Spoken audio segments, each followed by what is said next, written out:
हरे कृष्णा। सभी भक्तों का स्वागत है आज की भगवत गीता क्लास में। हम पहले मंगलाचरण करते हैं। ओके। ओम अज्ञानतिमिरान्धस्य ज्ञानञ्जनशलाकया चक्षुरुन्मीलितं येन तस्मै श्रीगुरुवे नमः। श्रीचैतन्यमनोभीष्टं स्थापितं येन भूतले स्वयं रूपः कदा मह्यं ददाति स्वपदान्तिकं।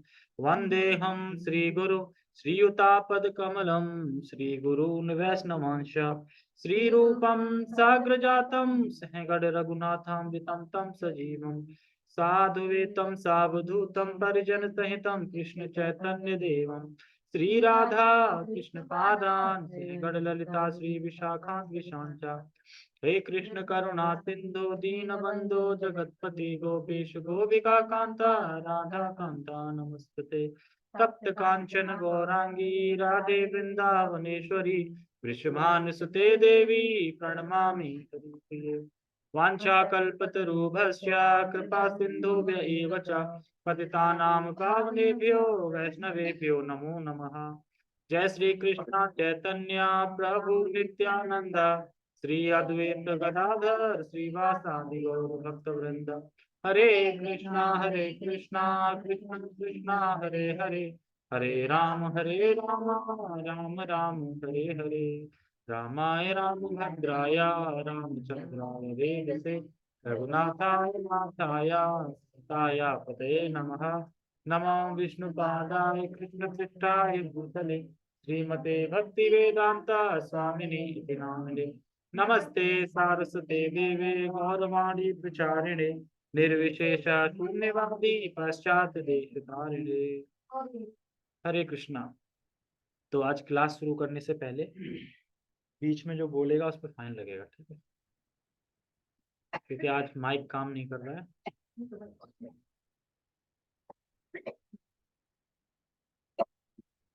ठीक है, हम शुरू करते हैं। तो जैसा कि जो सब्जेक्ट चल रहा है कि भगवान अपनी विभूतियों के बारे में बता रहे हैं कि जो भी जीव है उसमें जो विशेष शक्ति है वो भगवान के द्वारा है। भगवान ने एक विशेष शक्ति उसको दी है, इसलिए वो टॉप है। ठीक है, टॉप मतलब नंबर वन पे है। जैसे हम अगर भौतिक जगत की भी बात करें तो भौतिक जगत में भी हम देखते हैं कि क्या देखते हैं, भौतिक जगत में हम देखते हैं कि हर चीज में कोई ना कोई चीज स्पेशल होती है। कपड़ों में भी कोई चीज स्पेशल होती है। हर चीज में कुछ ना कुछ स्पेशल होता है।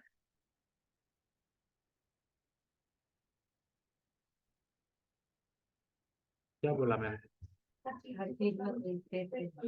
जैसे कि अगर हम फ्रूट भी खरीदने जाते हैं तो फ्रूटों में भी एक टॉप फ्रूट होते हैं ना, ये वाले अच्छे वो महंगे होते हैं, कुछ लो क्वालिटी के भी होते हैं। तो उसको अच्छा कपड़े में भी है ना कि ये ब्रांडेड कंपनी है, या फिर सामान में भी ले लो, लकड़ी में ले लो, लकड़ी भी तो आती है ना, शीशम की अच्छी होती है, ये टॉप की होती है, इस तरीके से।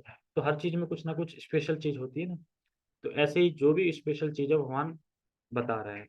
आज बताएंगे कुछ श्रवा और विधि हैरावत नारद, तीन लोगों के बारे में बताएंगे, तीन विभूतियों के बारे में बताएंगे आज। ठीक है, तो हम पहले श्लोक का उच्चारण करते हैं। ठीक है, बोला नहीं?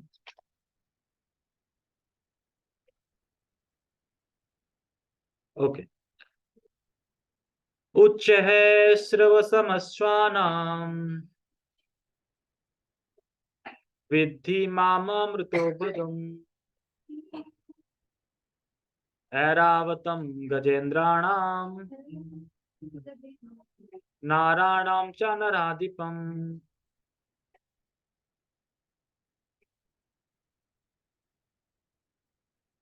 क्या हुआ, मैसेज क्यों कर रहे हैं? श्लोक नहीं दिख रहा तो तब से क्यों नहीं बता रहे? दिख रहा है अब?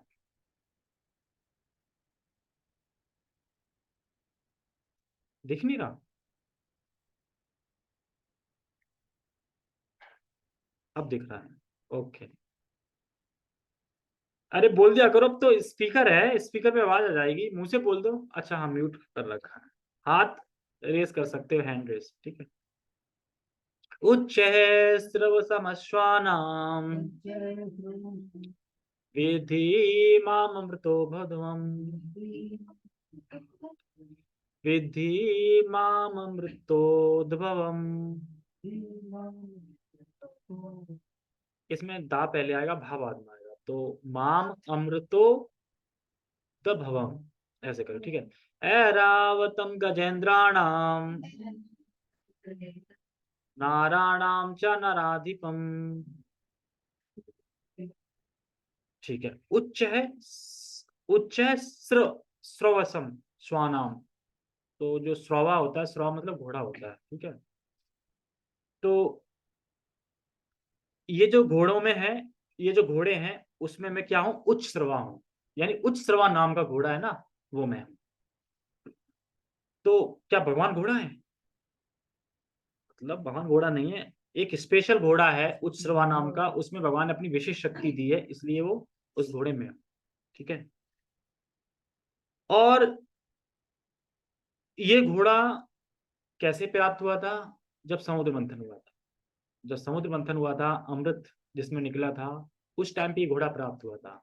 और ये घोड़ा किसको प्राप्त हुआ था? बलि। बलि कौन है? हाँ, बलि महाराज कौन? हाँ, असुर कुल में प्रहलाद महाराज के उसमें आते हैं, ठीक है। फिर कह रहे हैं विद्धि, आगे कह रहे हैं विद्धि माम अमृतो उद्भवम, मतलब वह अमृत से उत्पन्न हुआ है। यानी अमृत मतलब हुआ है, अमृत से उत्पन्न हुआ है, यानी अमृत कारण नहीं है। मतलब समुद्र मंथन अमृत के लिए किया जा रहा था, तो अमृत की वजह से अमृत को चखा हुआ है, पान किया हुआ, इसलिए स्पेशल है।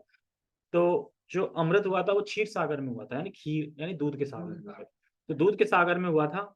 और ये तो सबको कथा पता ही है कि जब देवता बहुत वीक पड़ गए थे, तो वो गए थे भगवान के पास, ब्रह्मा के पास। तो ब्रह्मा गए थे भगवान के पास।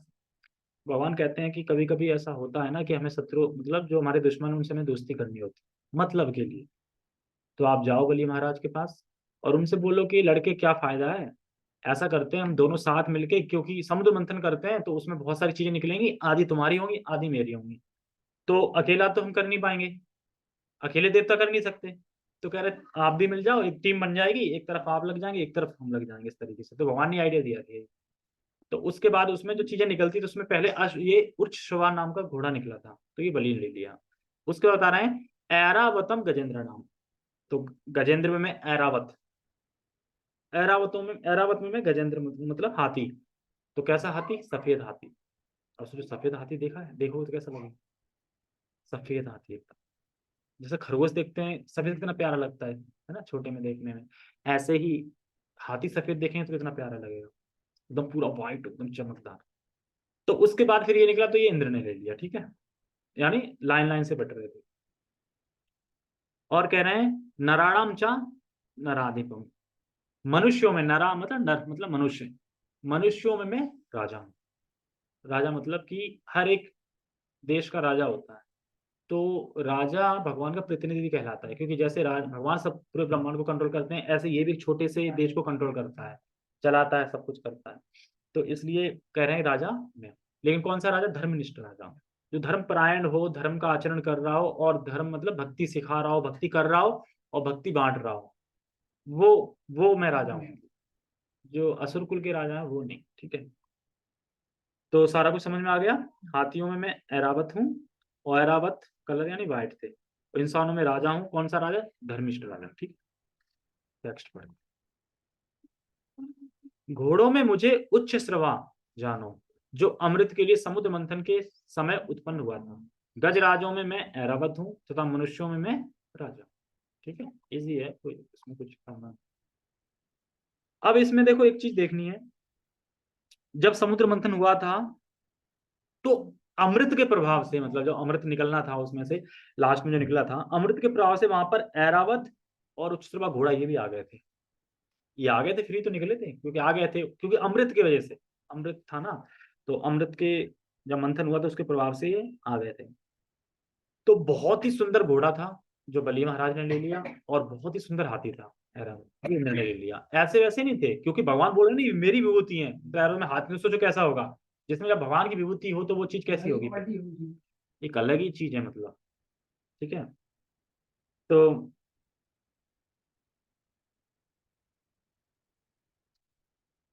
तो बहुत सुंदर है ये ऐरावत और उच्छ्रवा हाथी, उच्छ्रवा घोड़ा सॉरी। तो जो इंद्र वाहन है वो हाथी है, और बलि ने ले लिया था। अब ये नहीं पता कि बलि ने किस तरीके से उपयोग किया घोड़ा का, लेकिन इंद्र का तो वाहन बना हाथी, ठीक है। और बताते हैं जो गजराज है यानी जो इंद्र के वाहन है हाथी, उनकी 7 सूंड थी। कितनी सूंड थी? 7। वैसे कितनी होती है? 2 थी? कितनी? एक एक होती है ना, एक ही होती है ना। 7 सूंड थी, और दांत कितने होते हैं? इसमें 4 दांत थे, यानी 7 सूंड 4 दांत। हाँ, दिखाया गया ना। और बताते हैं कि जब एक बार जब इंद्र को घमंड आ गया था, या इंद्र भूल गए थे कि परम भगवान कृष्ण हैं, तो फिर उन्हें सबको ही पता ही है कि गोवर्धन लीला में खूब बारिश करी, खूब बारिश करी। जब बारिश करके थक गए, हार गए, सारा पंप खाली हो गया उनका, उसके बाद उन्हें पता चला ये तो भगवान है। तो फिर जब वो मतलब टेढ़ा मेढ़ा मुंह लेके गए, एकदम शर्मिंदा होके माफी मांगने के लिए, तो भगवान का अभिषेक करने के लिए जो अ, एक सरोवर, जो मतलब कि कौन सा था, उसका नाम क्या था, नाम देखना मुझे।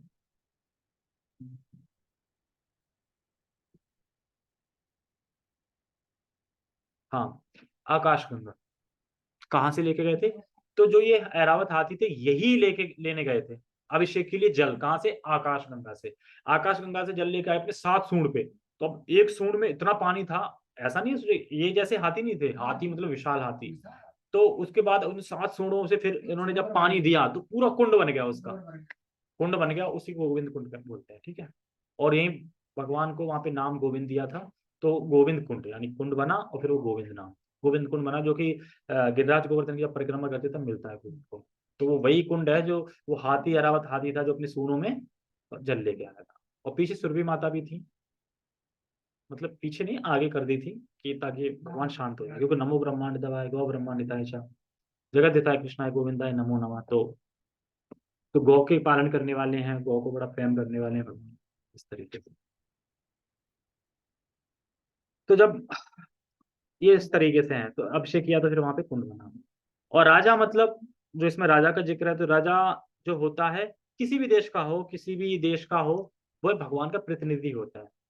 जैसे कि सनातन गोस्वामी जी थे तो पहले साबर मलिक थे, तो वो जो नवाब हुसैन था वहां उसके वहां जॉब करते थे, मतलब एज पर मंत्री पद पे थे, देखते थे सारा। तो फिर वो करते करते जब उन्होंने देखा मैं अपना कहाँ टाइम खराब कर रहा हूँ, क्योंकि वो तो भगवान के उन्मुख थे पहले से ही, तो फिर वो छुट्टी वुट्टी लेके वहां से, और बहाना बना दी मैं तो बीमार हूँ, और यहाँ के भक्तों को बिठा के हरी चर्चा करते थे, बस भागवतम पे चर्चा करते थे। तो नवाब हुसैन ने देखा वो काफी टाइम हो गया अभी तक नहीं आई, बुलावा भेजा, तो कह रहे वो तो वहां पे तो कुछ लोग बैठे रहते हैं और वो चर्चा करते रहते हैं, बीमार बीमार कुछ नहीं है। तो फिर वो खुद नवाब हुसैन जाता है। तो जब नवाब हुसैन जाता है तो वहां जितने भी लोग बैठे थे सब प्रणाम करते हैं उसको। इसलिए नहीं करते बहुत अच्छा राजा है वो, मतलब जो नवाब हुसैन था, इसलिए करते हैं कि वो भगवान का प्रतिनिधि है, मतलब भगवान बोल रहे हैं ना कि जो भी शासन चला रहा है मतलब वो मैं हूं, तो ये सोच के, हालांकि वो था नहीं, बिल्कुल भी कोई गुण नहीं थे उसमें, तो सम्मान करते थे। तो इसी तरीके से जो भी देश का जो भी राजा है अभी, तो उसका हमें सम्मान करना चाहिए, देखे कि भगवान कह रहे हैं कि मनुष्यों में मैं राजा हूँ, ठीक है। और दूसरा ये कि राजा को भी एक बात बात का ध्यान रखना चाहिए, कि अगर वो भक्ति के कार्य नहीं कर रहा है या भक्ति का बढ़ावा नहीं कर रहा है, और लोग अगर पाप कर रहे हैं, तो अगर एक व्यक्ति पाप करेगा तो उसका 6वां हिस्सा राजा को भी लगेगा, और राजा जो गलत करेगा उसका 6वां हिस्सा भी जीवों को लगेगा। तो वो ज्यादा नहीं लगेगा, मान लो कि राजा एक है और जीव है असंख्य, अब एक 6वां हिस्सा कितना जाएगा, नहीं जाएगा थोड़ा, लेकिन अगर जीव गलत गलत करेंगे तो राजा तो अकेला ही है, तो वो तो वैसे ही पाप से डूब जाएगा। तो इसलिए राजाओं को, मतलब जो पहले के राजा थे, जैसे अभी प्रभुपाद जी जिक्र करेंगे, जैसे राम थे, राम ने शासन चलाया, राम राज था, युधिष्ठिर महाराज थे, परीक्षित महाराज थे, तो ये धर्मिष्ठ राजा थे, जो कि ऐसा नहीं सोचते थे कि मेरा घर के परिवार के मेरे हैं और बाकी सब अलग हैं, वो सबको लेके चलते थे, पूरी प्रजा, प्रजा का मतलब होता है जानवर हो, मनुष्य हो, कोई भी हो, पेड़ पौधे, हर चीज वो प्रजा में आ जाती है। प्रजा मतलब सबका पालन करते थे, वैसे ही जैसे अपने घर वालों को करना है, वैसे किसी को पराया नहीं समझ रहा है, इस तरीके से राम राज में बता रहे हैं कि लोग मरना नहीं चाहते थे, और इतनी ताकत भी थी कि जब चाहे तब मर सकते हैं, मतलब कि जब ना मरना चाहे तो नहीं मरेंगे, इतना सत्य था, इतना राम राज्य, इस तरीके से। और बात आते हैं वहां पे, तो बता रहे थे प्रभु जी की गुलाब के उससे रोने धली जाती थी, गुलाब के जल से, तो सोचो कैसा होगा उस टाइम पे। उस टाइम पे इतनी चीजें आई कहाँ से होंगी, गुलाब जल, सब कोई कमी नहीं थी, क्योंकि प्रकृति भर भर के दे रही थी। हर चीज प्रकृति भर भर के दे रही थी, फल फूल तो लदे रहते थे। अब प्रकृति खींचती जा रही है, क्यों? कलयुग आ रहा है, लोग धर्मनिष्ठ नहीं है, तो इसलिए तो फिर धीरे धीरे वही कम हो रहा है। और कहाँ पे थे? हाँ, तो राजा रिप्रेजेंटेटिव माना जाता है, भगवान का प्रतिनिधि माना जाता है, तो इसलिए भगवान बोल रहे हैं कि राजा मैं, ठीक है। और उच्च श्रवा मैंने बता दिया, उच्च श्रवा सफेद घोड़ा था, नहीं, उच्च श्रवा भी सफेद घोड़ा है। उच्च श्रवा था, वो भी सफेद घोड़ा था। हाथी तो था ही सफेद, उच्च श्रवा भी सफेद था। हाथी सफेद ही था ना? सफेद ही है ना हाथी, वो सफेद ही है। और बताते हैं कि ये उच्च श्रवा जो घोड़ा है बहुत स्पेशल है, और समुद्र मंथन में प्रकट हुआ था, लेकिन अब कहाँ है? अभी भी है, कहाँ है पता? ये है रमणा द्वीप में। अब ये रमणा द्वीप कहाँ है? ऑस्ट्रेलिया में। हाँ सुना है मैंने, सफेद घोड़ा अभी भी है। ऑस्ट्रेलिया में रमणा द्वीप में सफेद घोड़े पाए जाते हैं, हाँ, क्योंकि अ, रमणा द्वीप से था मतलब ये घोड़ा, लेकिन अब वो रमणा द्वीप किस में आ गया? ऑस्ट्रेलिया में आ गया, क्योंकि पहले तो सब एक ही था, भारतवर्ष था पूरा, इस तरीके से। और उसी में ऐरावत निकले थे। ठीक है। तात्पर्य, एक बार देव तथा असुरों ने समुद्र मंथन में भाग लिया। इस मंथन से अमृत तथा विष प्राप्त हुए। विष को तो शिव जी ने पी लिया, किंतु अमृत के साथ अनेक जीव उत्पन्न हुए, जिनमें उच्च श्रवा नामक घोड़ा भी था। तो अब यहाँ पे एक चीज देखी, जो अच्छा अच्छा निकल रहा था वो तो खुद बांट लिया, और जब विष निकला तो शिव को पिला दिया। कैसे मतलब चाल चलने वाले लोग ना, मतलब तब याद नहीं आई, और फिर बाद में अमृत निकला तो शिव की याद नहीं आई, है ना? शिव की याद बिल्कुल नहीं आई ना, कि चलो मतलब विष पिया है, गले में दर्द वर्द होगा तो अमृत पी लेंगे, चख लेंगे, आनंद आ जाएगा उनको भी, कि नहीं, बिल्कुल नहीं, बस विष के बाद छोड़ दिया। और शिव को ये बिल्कुल बुरा नहीं लगा कि हमें पूछा नहीं बाद में, बिल्कुल बुरा नहीं लगा, उन्हें कोई फर्क नहीं पड़ा। तो इसलिए बोलते हैं वैष्णव ऐसे होते हैं, भक्त ऐसे होते हैं, जो कि निर्विलीक होते हैं, मतलब कि किसी से कोई मतलब वो नहीं है, चाह नहीं है किसी चीज की कि हमारे मिले, क्योंकि उनका कर्तव्य था, उनके पास गए। तो वैष्णव का तो कर्तव्य होता है ना दूसरों के कष्टों को निवारण करना। भक्त क्या चाहता है? कि दूसरे जो दुख में पड़े हैं उनका निवारण करना। तो वैष्णव है, भक्त है भगवान के, तो वो चाहते हैं कि अभी आए हैं, दुख में है, सारा संसार मतलब विश्व समाप्त हो जाएगा, तो विश्व का पान कर लिए। लेकिन उसके बाद बिल्कुल भी इन्होंने ये नहीं कहा कि नहीं अब अमृत भी मुझे मिल जाए, ऐसा कुछ नहीं, इस तरीके से। तो जब विष निकला तो किसी ने स्वीकार नहीं किया, शिव ने किया, शिव के पास ले गए। और जब अमृत लिया मतलब अमृत निकला तो शिव को पूछा भी नहीं। तो ऐसे लोग, और जब, और यह दिखाता है कि शिव जी में कोई अपेक्षा नहीं है, मतलब उपेक्षा नहीं है कि मेरा सम्मान हो, या मुझे क्यों नहीं पूछा है, मुझे क्यों नहीं दिया, बिल्कुल भी नहीं, क्योंकि वह कृष्ण भक्ति का कृष्ण कथा में तृप्त है। मान लो अगर कोई चीज, कोई इंसान किसी चीज में तृप्त है तो उसे आशा ही नहीं ना किसी चीज की। मान लो कि अब कोई इंसान गोविंदा में जाके अच्छे से प्रसादम पाके आया है, अब बाहर फिर रोड पे भले ही बट रहा हो तो उसे अपेक्षा होगी कि मिले या ना मिले, क्योंकि तृप्त है ना, भरा हुआ है पेट। हाँ अगर भूखा होता तो होती। तो इसीलिए शिव जी हमेशा कृष्ण कथा में, कृष्ण भक्ति में तृप्त रहते हैं, और जब तृप्त रहते हैं तो फिर उन्हें किसी चीज का दिक्कत नहीं होती। ऐसे ही हम लोग, जैसे ऐसे ही हम लोग दूसरे पे कृपा करना चाहते हैं तो निरपेक्ष होना पड़ेगा। अगर ऐसे ही शिव की जगह, शिव की तरह अगर हमें भी दूसरों पे कृपा करनी है तो हमें निरपेक्ष होना पड़ेगा शिव जी की तरह, ठीक है, कि कोई अपेक्षा नहीं। अब कोई बोले कि क्यों पिया शिव जी ने, क्यों पिया? कल, क्योंकि भक्त का गुण होता है कि वो दूसरों को कष्टों में नहीं दे, दूसरे के कष्टों का निवारण चाहता है, इसलिए पिया। तो वैष्णव का गुण ही है कि दूसरे जीवों को कष्टों का निवारण हो, और खुद कष्ट सहन करे, है ना, खुद कष्ट सहन करे। जैसे हम देखते नहीं है, बसों में भी जाते हैं, मान लो कि लेडीज खड़ी है तो हम अपनी सीट छोड़ के लेडीज को बिठा देते हैं, और खुद कष्ट सहन करने लगते हैं खड़े होने का। तो ये नहीं करते हैं, काफी लोग करते हैं। तो ये तो सामान्य लोग भी कर लेते हैं, तो जो वैष्णव होगा उसमें तो फिर कितनी सहनशीलता होगी, इस तरीके से। इसी अमृत के साथ एक अन्य पशु ऐरावत नामक हाथी भी उत्पन्न हुआ था। चूंकि ये दोनों पशु अमृत के साथ उत्पन्न हुए थे, अतः इनका विशेष महत्व है, और ये कृष्ण के प्रतिनिधि हैं, मतलब विभूति है उनके यहाँ पर, ठीक है। मनुष्यों में राजा कृष्ण का प्रतिनिधि है, क्योंकि कृष्ण ब्रह्मांड के पालक हैं और अपने दैवी गुणों के कारण नियुक्त किए गए राजा भी अपने राज्यों के पालन करता होते हैं। तो दोनों सेम है, कोई ब्रह्मांड के हैं और ये दैवी की कृपा से मतलब जो भी है राजा बने हैं, तो ये अपने जो भी उनके अंडर में आ रहा है, क्षेत्र आ रहा है, उसका पालन कर रहे हैं। राजा से बहुत फर्क पड़ता है। अगर राजा चाहे तो एकदम सब कुछ नंबर 1 हो सकता है, क्योंकि जैसे एग्जांपल अभी बताएंगे प्रभुपाद जी, राम का ले लो। अगर राम ने जैसे शासन किया, जैसे राजा थे, अगर वैसे हो जाए तो हो सकता है कि कुछ बुरा हो जाए, सब कुछ एकदम परफेक्ट हो जाए, बढ़िया हो जाएगा। राजा चाहे तो सब हो सकता है, क्योंकि जब उसने सबको घर में बंद करवा दिया कुत्ते बिल्ली की तरह, मतलब सांकट डलवा ली एक तरीके से, कोरोना में फर्स्ट में जब हुआ था तब ऐसे तो हो गया था, कोई बाहर नहीं निकल रहा था। तो फिर वो ये नहीं कर सकता कि भाई सबके हाथ में माला होनी चाहिए और सबको एक एक माला करेंगे, नहीं तो 500 रुपये फाइन है।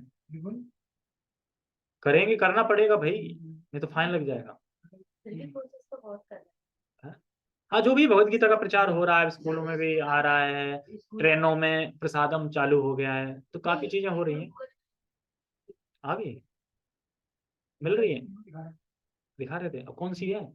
आगे के खाली फोन करेंगे। एज इट इज ही है ना, पक्का? वो जानते हैं, वो मोदी जो चालू कराएंगे वो एसडीडी कराएंगे अब वो तो है कि मोदी तो as it is, actually as it is ही गीता है ना, बाकी गीता तो अब पता नहीं भैया, पता नहीं कि क्या बताया है क्या नहीं बताया। और फिर हाँ, देखो, इंसान श्लोक से नहीं बदलता। प्रभुपाद जी ने जो परपट लिखा है ना, जो भावार्थ लिखा है अपना, जो उसी को पढ़ के तो लोग भक्त बनते हैं ना, क्योंकि उन्होंने ऐसे नहीं लिखा टाइम पास करने के लिए, उन्होंने लिखा है जो भगवान चाहते हैं क्या है।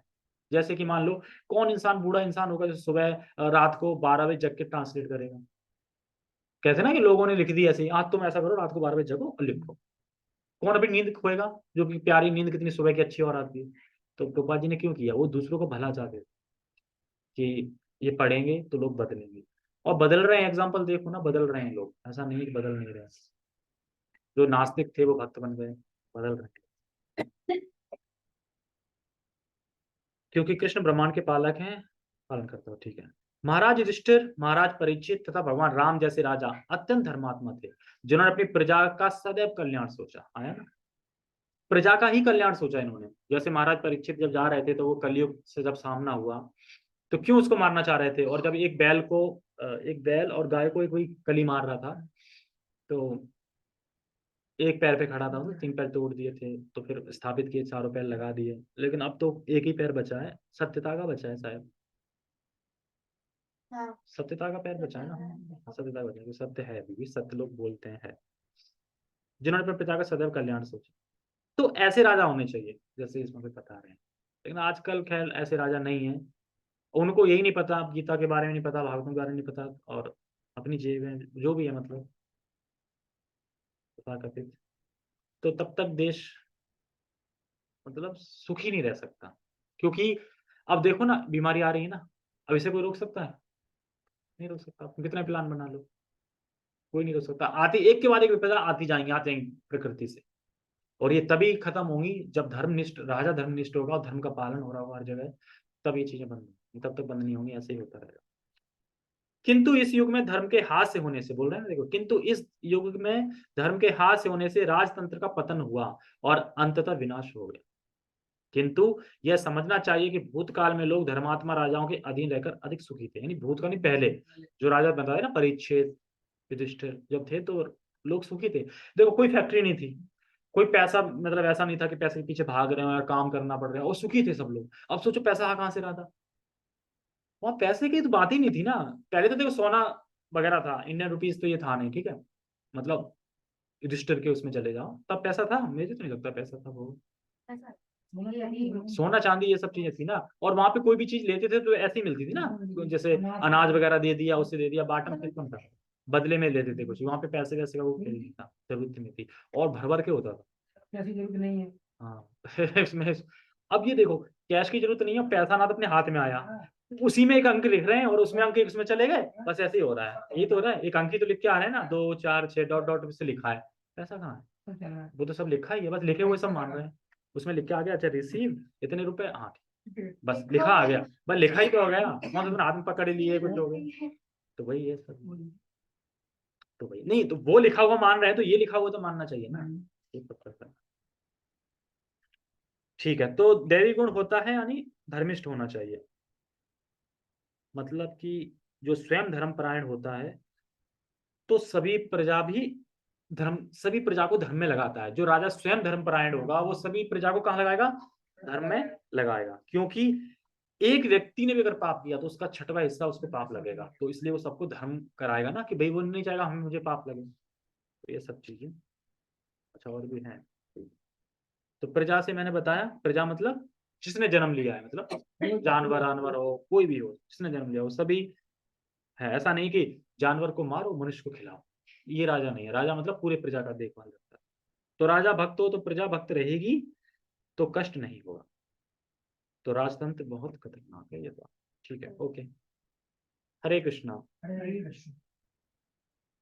तो हम थोड़ी देर वो पढ़ते हैं, ज्यादा नहीं पढ़ेंगे, टाइम ज्यादा हो गया है।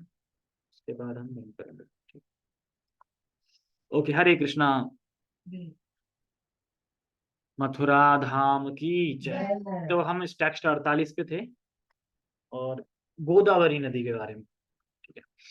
गोदावरी द्वादशको नरो यः क्षेत्रो करुणाक्षितिदायको यः षण्मासकान् साधयते गंगाया समं भवेन नो दिनमेकं माथुरम।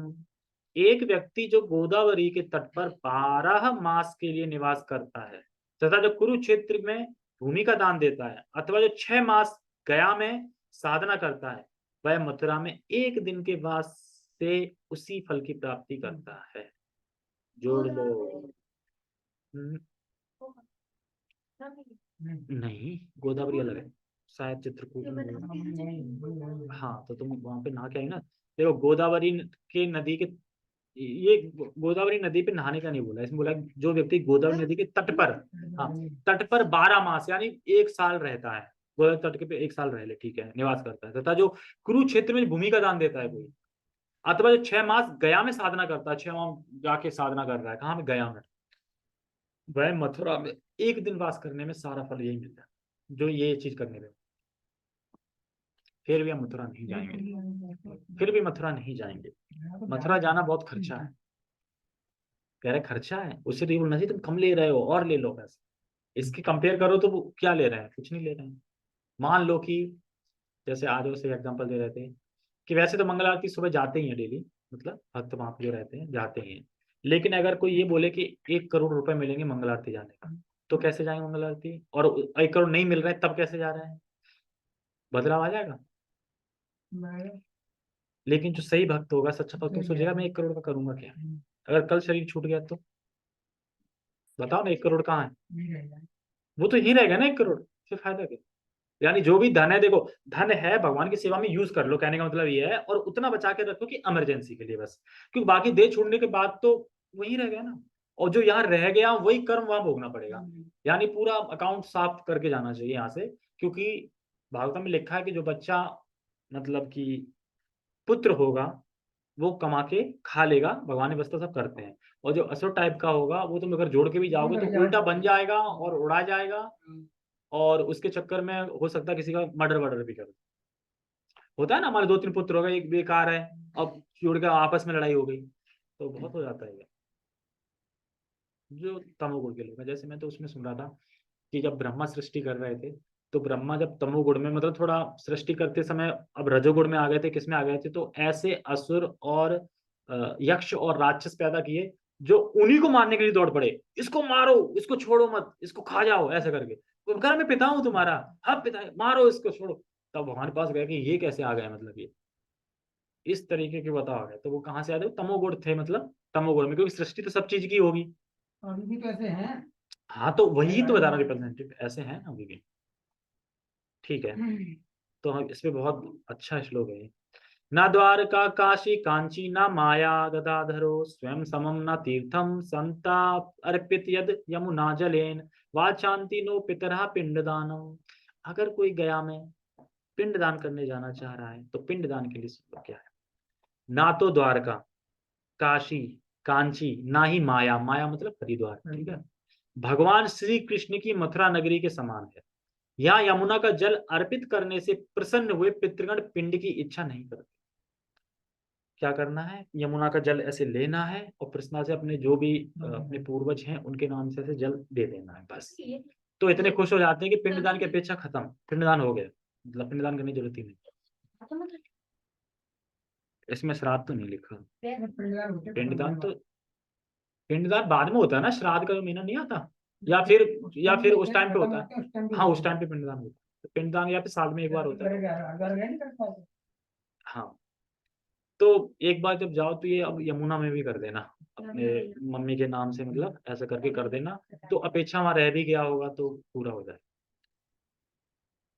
तो वहां यमुना का जल अर्पित करने से, और ये एक देखो एक बात, यमुना से ही जल ले रहे हैं और यमुना को ही अर्पित कर रहे हैं, तो फल क्या मिल रहा है कि पिंडदान की वो खत्म हो गई। यानी हमारा गया क्या, हमारे यही गया कि यहाँ से जाना पड़ा, बस एक किराया समझ लो, किराया तो लगता है। अगर मान लो दिन में कोई जा रहा हो तो उसका क्या लगेगा, 100 रुपये इधर से लगेंगे, 100 रुपये उधर से लगेंगे, ठीक है, और थोड़ा बहुत रिक्शे का लग जाएगा, प्रसाद फ्री है, ठीक है। अब बताओ, और ये बात रहने का, तो बस रहने का जुगाड़ हो जाए बस, है ना। उत्तराखंड में यह कहा गया है, उत्तराखंड में कहा गया, श्री कृष्णाख्यम परम ब्रह्म यत्र क्रीडति सर्वतः तदन्याखिलति तेभ्यो अधिकम यत्तत किमुच्यते। परम ब्रह्म श्री कृष्ण नित्य ही वहां लीला का आनंद लेते हैं, इस कारण यह अन्य सभी तीर्थों से श्रेष्ठ है, और अधिक कहने की क्या आवश्यकता है। ये क्यों बोल रहे हैं अधिक कहने की क्यों आवश्यकता है, ये कह रहे हैं कि भगवान नित्य ही कृष्ण वहां पे लीला करते हैं, नित्य ही, नित्य मतलब है अभी भी कर रहे हैं, तो फिर सर्वश्रेष्ठ क्या होगा फिर बता। द्वारका में तो नहीं है नित्य, वृंदावन में नित्य है ना, तो वृंदावन जब भगवान है वहां पे तो यानी फिर तो सर्वश्रेष्ठ हो ही गया मतलब फिर, तो इसीलिए बोल रहे हैं, फिर इससे ज्यादा क्या कहा जा सकता है, जब समझ लो ये। ठीक है, तो टाइम ज्यादा हो रहा है, 51 पे है मथुरायाम, ठीक है। हरे कृष्णा। जगत गुरु शील प्रभुपाद की जय, श्रीमद् भगवद गीता की जय, निताय निताय गौर प्रेमानंदे।